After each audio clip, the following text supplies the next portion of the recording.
Assalamualaikum warahmatullahi wabarakatuh.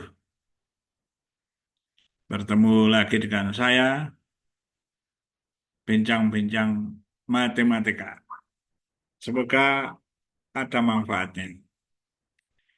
Motivasi saya hanya untuk berbagi saja, ya, supaya ikut serta mencerdaskan kehidupan bangsa. Meskipun hanya setitik, sedikit, tidak lebih dari 15 menit, insya Allah. Ya. Bapak-bapak, ibu-ibu, mbak-mbak, mas-mas, adik-adik semua, semuanya. Karena matematika for all dan bermanfaat bagi semuanya, semoganya. Semoga bermanfaat bagi kita semua. Perlu diketahui bahwa matematika itu diterima sebagai ilmu karena bersifat deduktif. Karena matematika itu deduktif. Apa maksudnya? Maksudnya, matematika itu sesuatu hal yang berangkat sebenarnya dari yang umum, dari general, yang sebut aja menyebar ke contoh-contoh, ya, ke hal yang khusus. Nah, itulah sedikit pengertian tentang deduktif. Ada juga matematika itu bersifat induktif. Apa maksudnya? Dari hal-hal yang khusus, dari contoh-contoh, lalu diambil, dibuat ke yang umum. Lah, akhirnya deduktif. Umum ini deduktif.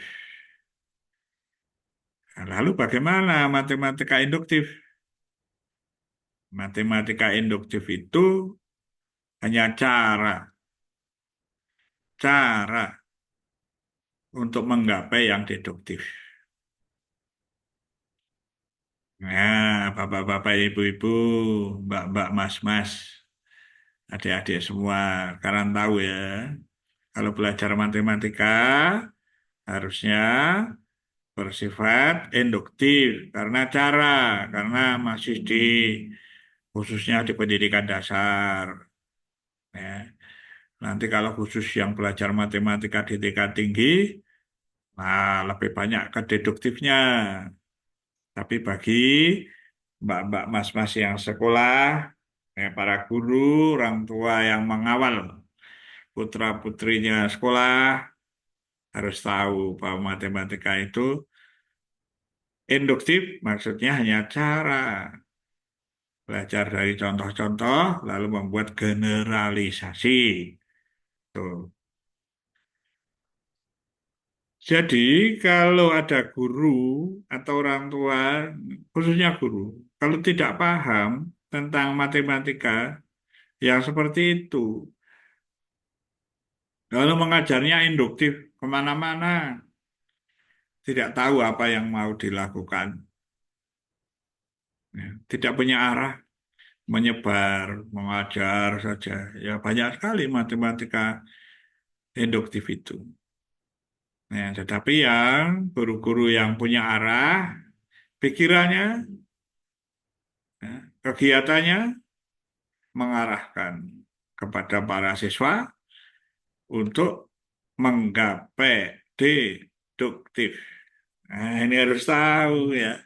Kalau tidak tahu ya selama ini itu mengajar ya mana-mana saja, tidak punya arah, kurang ada fokus. Nah, apakah kalau mengajar matematika misalnya dengan cara deduktif itu tidak boleh? Ya boleh saja. Cuma beberapa hal kurang baik. Ada baiknya juga. Misalnya ya, seseorang guru kesulitan mau menjelaskan rumus untuk mencari luas daerah lingkaran. Tahu rumusnya. Luas dilambangkan dengan L sama dengan pi R kuadrat. Pi-nya tahu, 22 per 7, 22 per 7.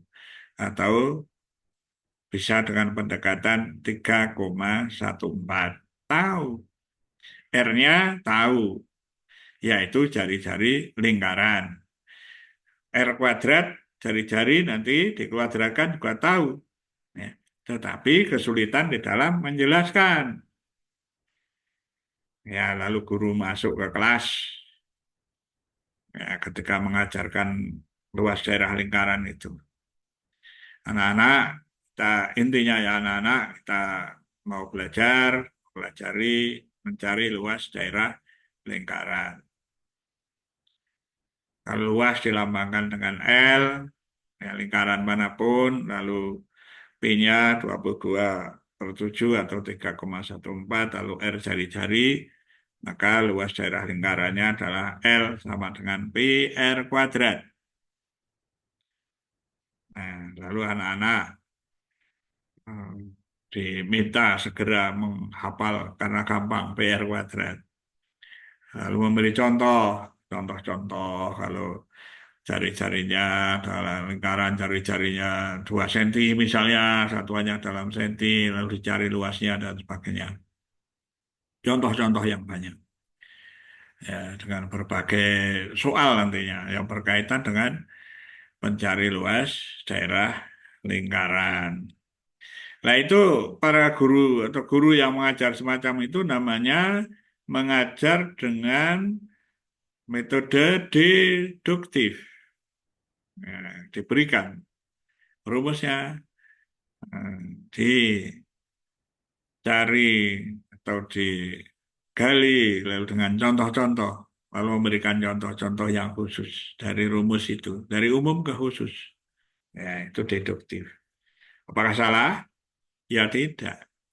Hanya itulah yang sering dikomentari oleh orang. Nah, itu matematika hanya menghafal saja, tidak tahu maksudnya. Ya, bagi orang yang mengajarkan secara induktif, tentu saja ya ingin menjelaskan dari mana asal-usul dari luas daerah lingkaran tersebut. Ya, lalu awalnya juga mungkin dengan contoh-contoh dulu, ya, baru membuat suatu generalisasi. Misalnya seperti itu.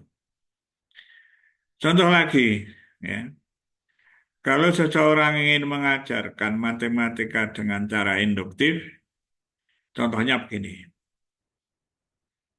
Misalnya aja yang sederhana, ada suatu barisan bilangan. Barisan bilangan asli.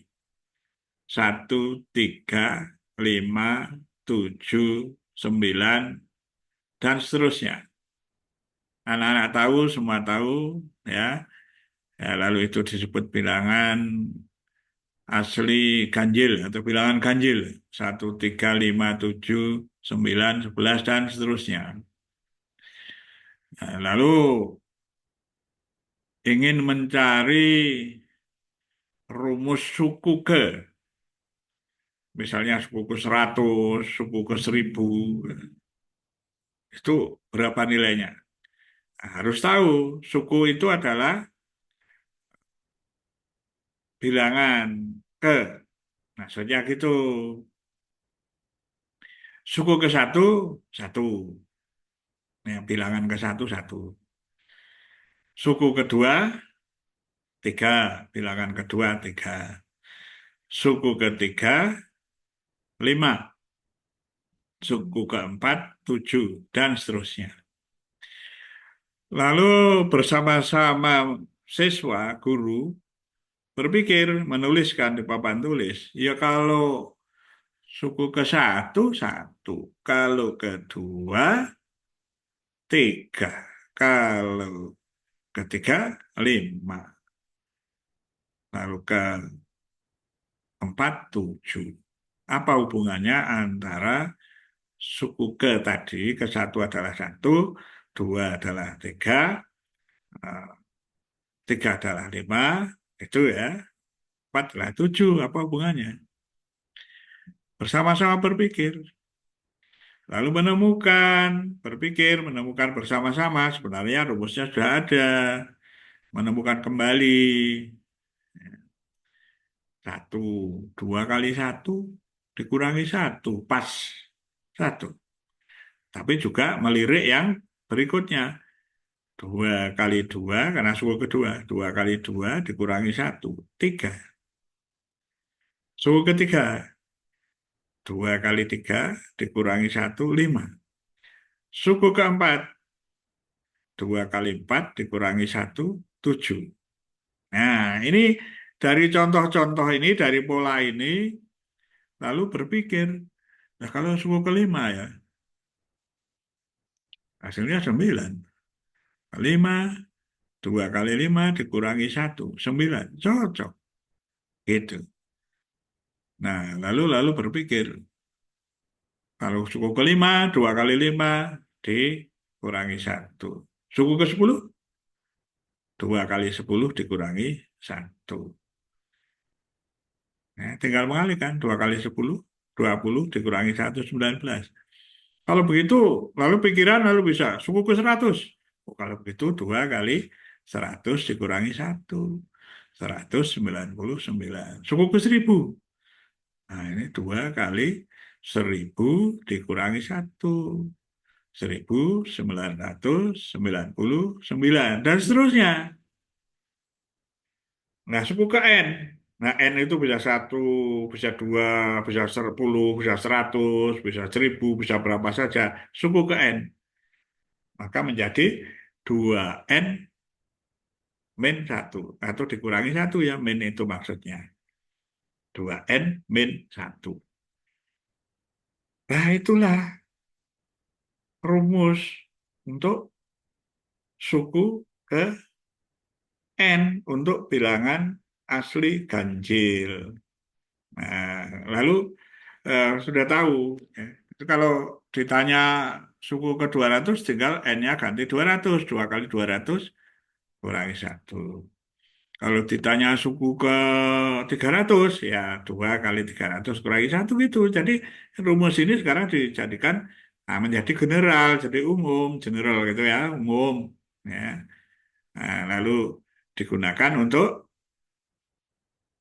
menghitung atau mencari kalau yang ditanyakan itu. Nah, itu yang disimpan. Jadi setiap kali matematika itu untuk menggeneralisasi. Nah, tentu saja bisa dikembangkan banyak sekali kan. Bagaimana ya untuk yang bilangan genap, lalu bagaimana ya untuk yang misalnya loncat satu, lalu empat, ya, lalu bertambahnya tiga, ya, lalu tujuh, 10, dan kemudian bisa dicari rumusnya. Nah, dari hal yang khusus-khusus tadi, ini ke hal umum. Proses ini sangat penting untuk mencerdaskan. Ya, untuk konsumsi otak secara kognitif itu penting. Maka disitulah matematika mencerdaskan, ada logika, ada berpikir kritis, ada berpikir kreatif di situ, ada inovatif. Ya, Bapak-bapak, Ibu-ibu harus paham bahwa kalau mengajar ya selalu berusaha untuk membuat bagaimana ke arah yang umum, meskipun tidak harus dengan N tadi.